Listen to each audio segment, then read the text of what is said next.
Uau! Os humanos podem distinguir entre mais de 1 trilhão de aromas e cada pessoa tem um odor único. Fala sério!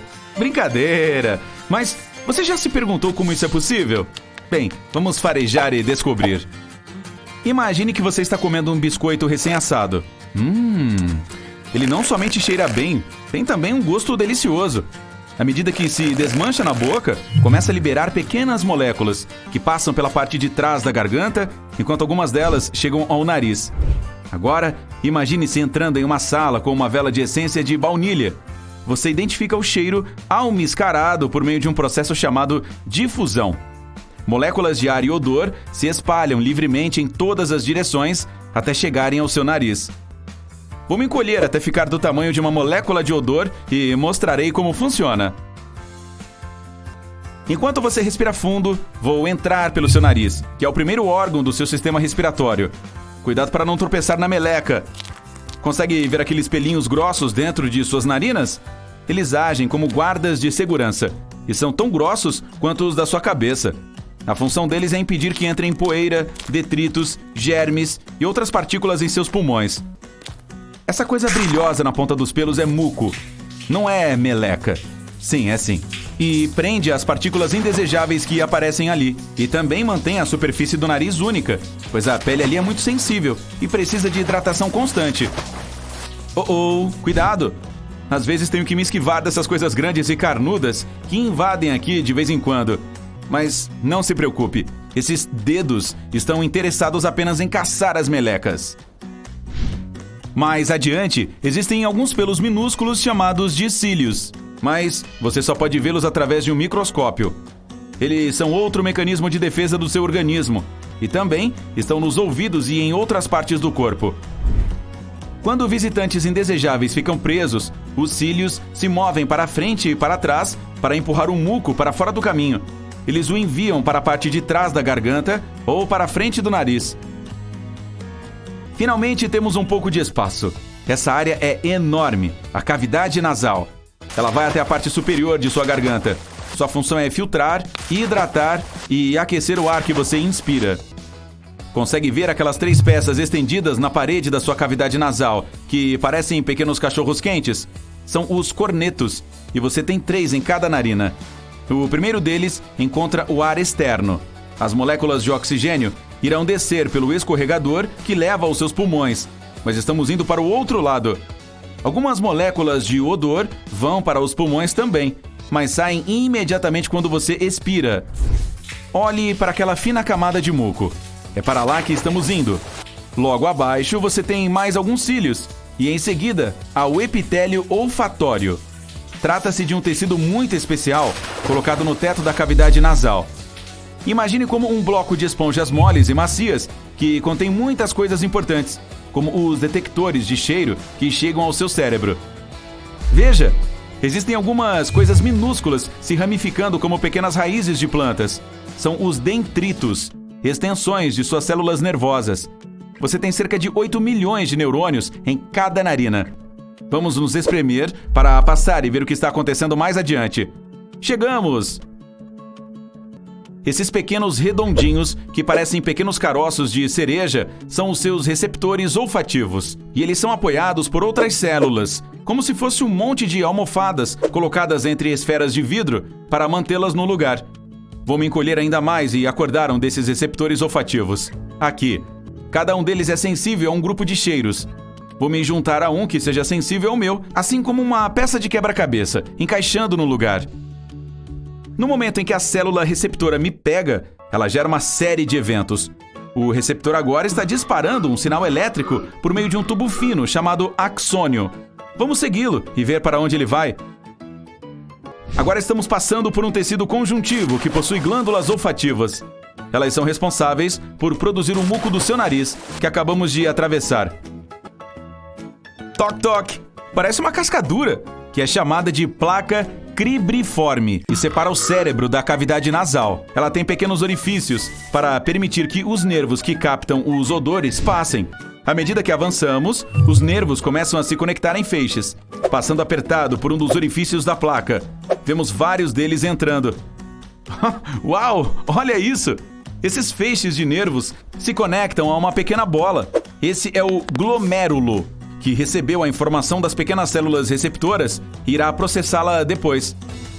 Mesmo que receba dados do odor de um receptor, pode detectar vários cheiros. Você tem cerca de 1.800 dessas esferas se estendendo acima de cada narina. E elas ficam todas localizadas no topo da placa óssea, pela qual acabamos de passar apertadinho. Agora, estamos na extensão externa do cérebro, que fica bem acima de sua cavidade nasal. Parece uma lâmpada, por isso é chamada de bulbo olfatório. Temos um longo caminho pela frente. As pequenas esferas de processamento agora estão se estendendo para algo chamado de células mitrais. Elas são neurônios e parecem pequenas aranhas com pernas muito longas que se estendem de cada lado. Vamos avançar para dentro do bulbo, para o trato olfatório e em seguida dentro do cérebro. O bulbo faz parte do sistema límbico. Esta é uma grande rede de estruturas próximas ao meio do cérebro que se conecta ao sistema nervoso central. As células cerebrais transportam as informações para uma pequena área do cérebro chamada amígdala. É onde você processa suas emoções. Opa, parou? Ok. É também a área que ativa sua reação de luta ou fuga. Em seguida, os sinais vão para o hipocampo, que é o lugar onde são criadas as memórias, processadas as emoções e aprendidas as coisas. Próxima parada, o tálamo, que envia algumas das informações de cheiro ao córtex orbitofrontal para se conectar com as informações do seu paladar. O cheiro é a única sensação que vai diretamente até a parte emocional da sua cabeça. Outros sentidos, como a visão e a audição, vão primeiro ao tálamo.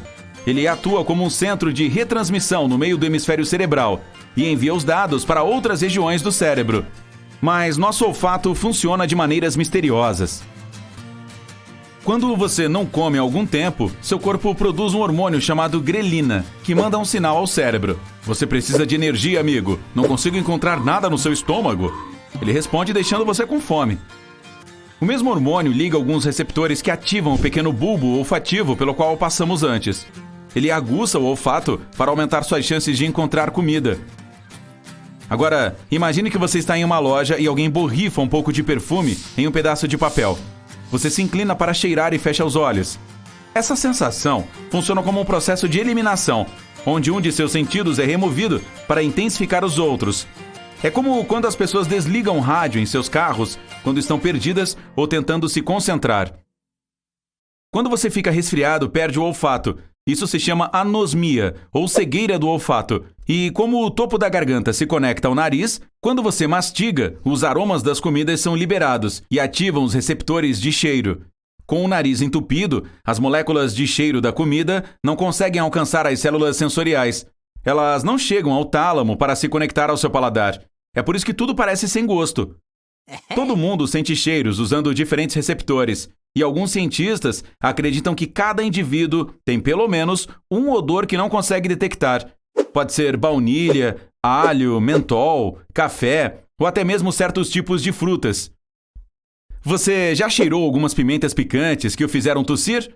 Alguns anos atrás, os cientistas descobriram que os pulmões também possuem alguns receptores de odor, mas em vez de enviar o cheiro picante ao cérebro, dão um sinal para tossir. Incrível, não é? Quem mais sabe o que o seu nariz sabe? Os dedos do pé? Bem, talvez em um próximo vídeo. Tchau, tchau! A córnea é a única parte do seu corpo com células vivas que não possui vasos sanguíneos.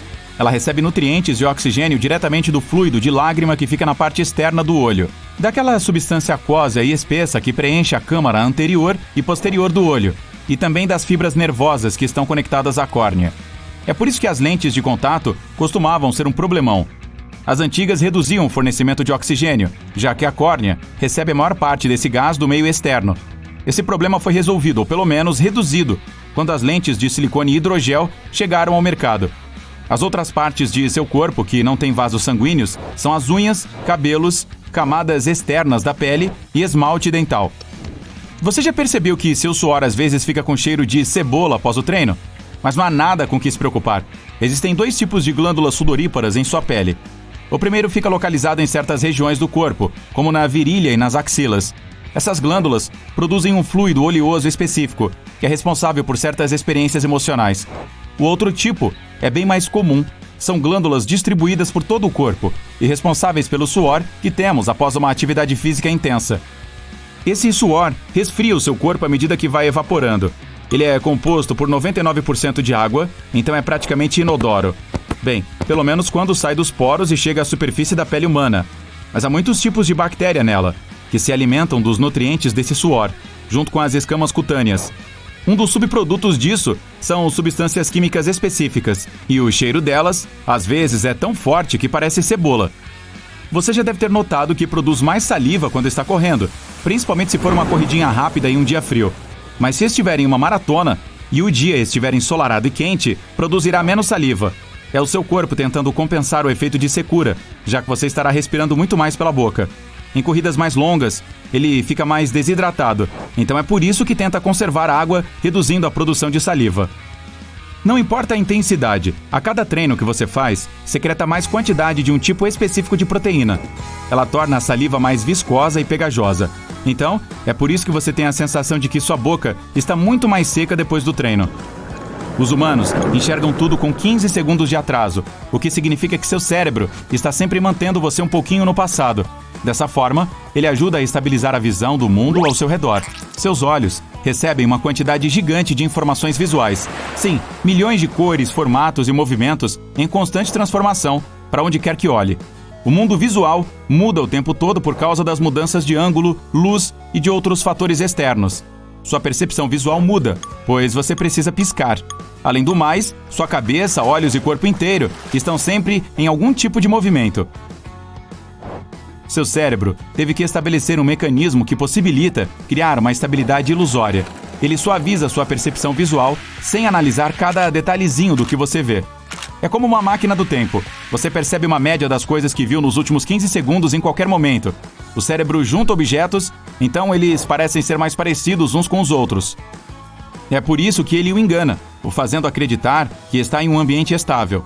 Se esse órgão o mantivesse atualizado em tempo real, você perceberia o mundo como um lugar muito, muito caótico, com mudanças constantes em movimento, luz e sombra, e teria a sensação de que está alucinando o tempo todo. Seus ossos são bastante fortes, mas seus dentes, que também fazem parte do sistema esquelético, são ainda mais duros na queda. Isso por causa do esmalte, que é a camada externa do dente e mantém o tecido e os delicados nervos dentários em segurança. Sabia que você queima calorias enquanto pensa?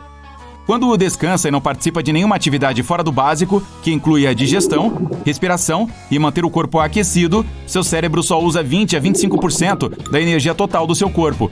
Isso significa que ele queimará entre 350 e 450 calorias por dia sem fazer nada. Não somos os únicos no reino animal com esse mecanismo. Alguns mamíferos pequenos, como o minúsculo sagui pigmeu e o musaranho das árvores, direcionam a mesma porcentagem de energia total do corpo para o cérebro. A maioria da energia que ele queima é para ajudar suas células, os neurônios, a se comunicarem umas com as outras. Elas fazem isso por meio de sinais químicos que o cérebro transmite através de sinapses, que são estruturas celulares especiais. Aí, o órgão direciona um monte de energia para as sinapses, para fazê-las funcionar. O cérebro nunca descansa de verdade. Mesmo enquanto você está dormindo, certas partes continuam ativas. Ele precisa de combustível para funcionar. Então você acaba queimando calorias enquanto dorme. Quanto mais complexas forem as tarefas que fizer ao longo do dia, mais calorias queimará. Então, se tiver perdido o treino de hoje, basta pegar um jogo de sudoku. Você gosta de tomar sorvete muito rápido? Às vezes é necessário, mas se faz isso com muita frequência, provavelmente conhece a sensação de congelamento cerebral. É algo intenso e desconfortável que surge na testa ou laterais da cabeça logo após beber ou comer alguma coisa gelada, como bebidas com gelo, sorvete ou picolé. Tem gente que sente algo semelhante quando se expõe ao ar frio. Os cientistas ainda não sabem exatamente por que isso acontece, mas uma das teorias diz que a substância gelada estimula um emaranhado de nervos localizados na parte de trás do palato. Outra teoria afirma que os vasos sanguíneos do céu da boca e dos seios da face se comprimem rapidamente quando a temperatura da boca cai, para depois se dilatarem de novo. O congelamento cerebral não é algo perigoso, então não se preocupe com isso. E não, se inclinar sobre a mesa, gemer ou apertar a cabeça entre as mãos não vai ajudar muito. Tem gente que adora dormir muito. Ei, eu me identifico. Mas há pessoas com uma síndrome que as ajuda a dormir tarde e acordar cedo.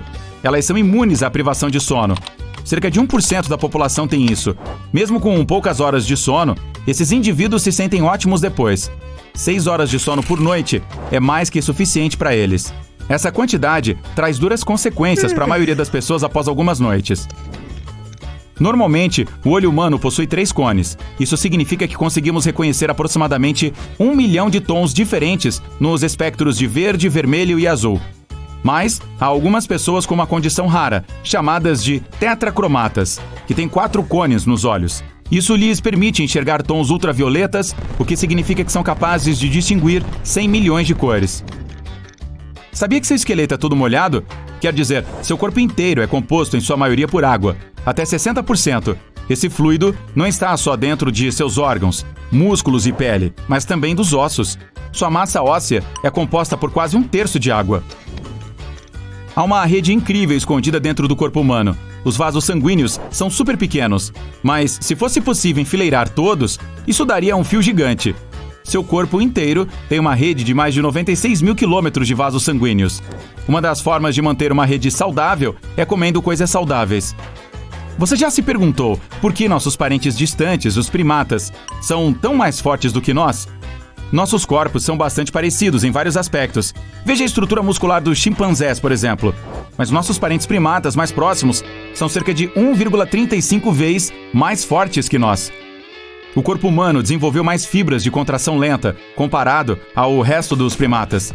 Esse tipo de fibra muscular é menos poderosa, mas nos torna mais resistentes e nos permite fazer coisas como coletar alimentos e caçar, atividades que ajudavam nossos ancestrais distantes a sobreviver. É por isso que conseguimos correr uma maratona. Um macaco jamais seria capaz de fazer isso, mas perderíamos para eles em competição de força. O riso é contagiante. Isso não é apenas uma metáfora. Pesquisadores descobriram que emoções fortes podem fazer as atividades cerebrais de pessoas diferentes entrarem em sincronia. O riso é algo que a ciência geralmente relaciona a criaturas sociais. As pessoas ficam quase 30 vezes mais propícias a rirem quando estão em situações sociais, saindo com os amigos ou pessoas com as quais se sentem relaxadas. Uma das teorias diz que você provavelmente vai rir quando vir seu amigo fazendo o mesmo, pois os humanos são criaturas empáticas. Seu cérebro vai liberar endorfina quando você estiver rindo. Essa é uma substância química especial que faz nos sentirmos seguros e à vontade. Então não sabemos ao certo porque nosso riso é contagiante, mas é muito bom quando isso acontece. Então, junte-se a nós no lado incrível da vida e dê boas risadas. Se você já bateu o dedo do pé em uma quina e sentiu aquela dor aguda, sabe o que quero dizer com por que temos pés tão delicados? Nossos pés são super sensíveis. Eles são cobertos por uma pele especial sem pelos, cheia de terminações nervosas. É por isso que dói tanto quando temos uma lesão no pé. No entanto, eles não são tão delicados quanto pensamos. É incrível como nossos pés são engenhosamente organizados. Eles consistem em 26 ossos, 33 articulações e mais de 100 músculos, tendões e ligamentos que trabalham juntos como uma máquina para que possamos nos movimentar. Quando corremos, nossos pés funcionam como molas. Eles precisam suportar até 7 vezes o peso do nosso corpo toda vez que atingem o solo. Graças à disposição inteligente de ligamentos, tendões e músculos, nossos pés armazenam e devolvem grande parte dessa força ao solo. A propósito, eles também podem nos dar dicas sobre nossa saúde geral. Cada par de pés é único. Não há 2 pares exatamente iguais. Eles têm tamanhos, formas, flexibilidade, força e padrões de caminhada diferentes. É como se nossos pés tivessem suas próprias personalidades. Mas como nossos pés chegaram a esse ponto? Pesquisadores têm tentado descobrir quando e como os primeiros seres humanos começaram a andar eretos. Bem, eles estão observando os pés, os dedos, para ser exato. O bipedalismo, que significa andar sobre 2 pernas, foi um passo importante na evolução humana. Ele influenciou várias outras mudanças em nossa linhagem, como a forma como nos comportamos socialmente e desenvolvemos nossa cultura material. Por isso, esses cientistas têm se aprofundado nos detalhes da evolução dos pés para montar a história de nossa espécie. A equipe tem verificado essas articulações especiais chamadas articulações metatarsofalangeanas, que ficam entre os ossos longos do pé e os ossos dos dedos. Em 2015, eles descobriram que, diferentemente de outros primatas, esse tipo de articulação nos seres humanos está voltado para cima, o que nos permite estendê-la, o que é perfeito para andar sobre duas pernas. Mas os macacos e outros primatas têm articulações voltadas para baixo, o que faz com que seus pés tenham uma pegada semelhante à de uma mão. Em seu último estudo, pesquisadores analisaram fósseis de primatas e hominídeos, um grupo humano, para ver quando essa articulação voltada para cima apareceu pela primeira vez. Descobriu-se que ela havia surgido há cerca de 4,4 milhões de anos nos dedos laterais mais próximos da borda externa do pé. No entanto, o dedão do pé manteve sua articulação voltada para baixo até muito mais tarde, cerca de 2,2 milhões de anos atrás. Portanto, parece que os pés primitivos ainda podem ter mantido alguma capacidade de agarrar enquanto as pessoas estavam se adaptando a andar sobre duas pernas. O dedão do pé totalmente bípede e adaptado evoluiu há relativamente pouco tempo. Mas nossos pés não deixaram muitos rastros no registro fóssil até recentemente.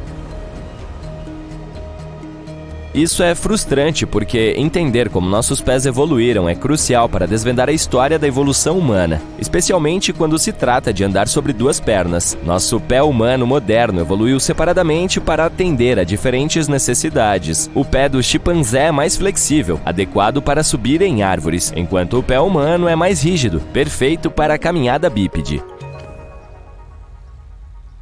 Por falar em pés, podemos também falar sobre os benefícios de andar descalço. Na verdade, isso pode nos aproximar do nosso padrão natural de caminhada ou da nossa marcha. Isso é bom, porque permite que nosso corpo se mova da maneira que deveria. Os sapatos podem fazer com que você se sinta como se estivesse andando nas nuvens, mas às vezes, eles podem impedir que determinados grupos musculares façam seu trabalho e fortaleçam o nosso corpo. Mas para começar, quando você anda descalço, tem mais controle sobre a forma como o pé pousa no chão.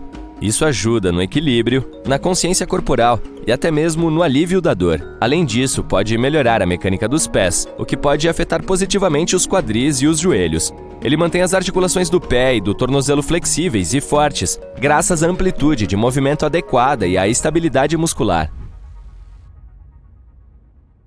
E não vamos nos esquecer daqueles sapatos desconfortáveis que não servem direito. Andar descalço pode aliviar problemas como joanetes ou dedos do pé em martelo causados por calçados inadequados. Já mencionei o fortalecimento dos músculos das pernas? Sim, andar descalço pode fazer com que suas pernas se exercitem bastante, o que é excelente para apoiar a região lombar. Portanto, tire os sapatos e deixe seus pés respirarem na próxima vez que estiver na grama macia ou na areia. Seu corpo agradecerá.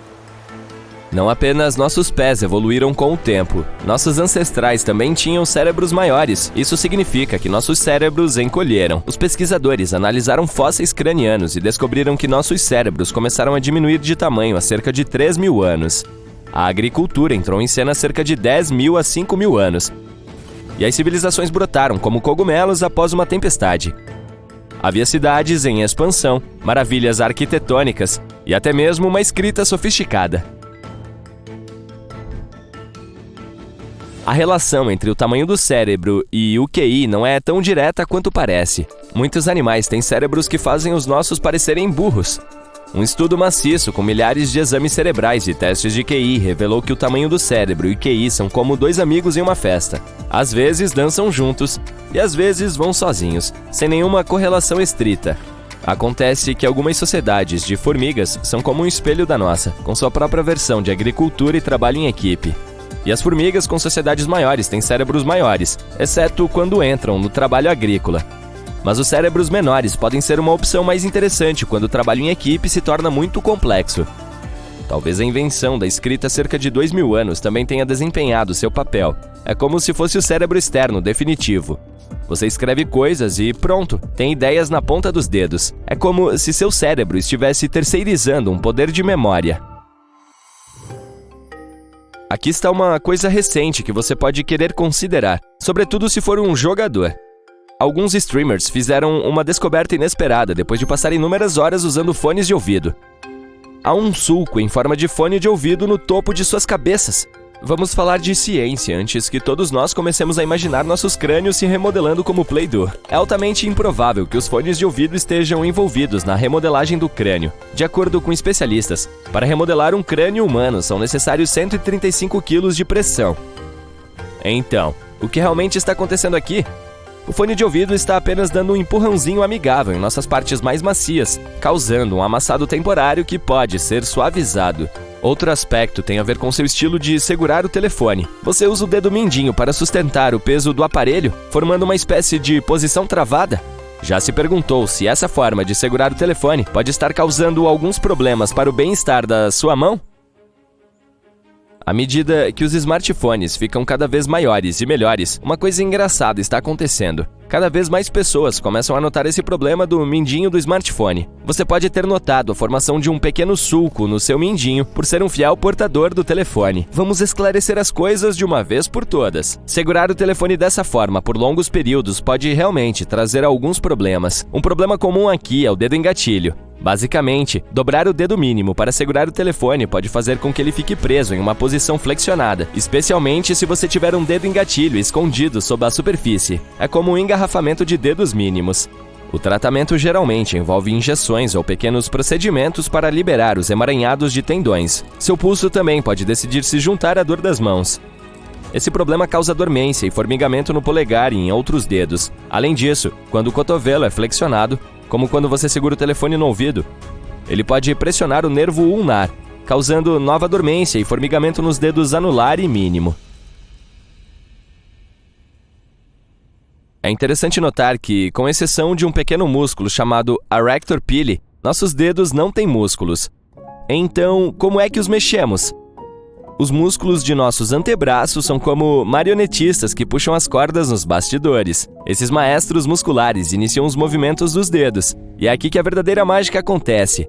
Esses movimentos são como mensagens secretas que chegam aos nossos dedos por meio dos tendões. Pense nos tendões como aqueles mensageiros confiáveis, que entregam comandos diretamente na ponta dos dedos. Que tal essa magia?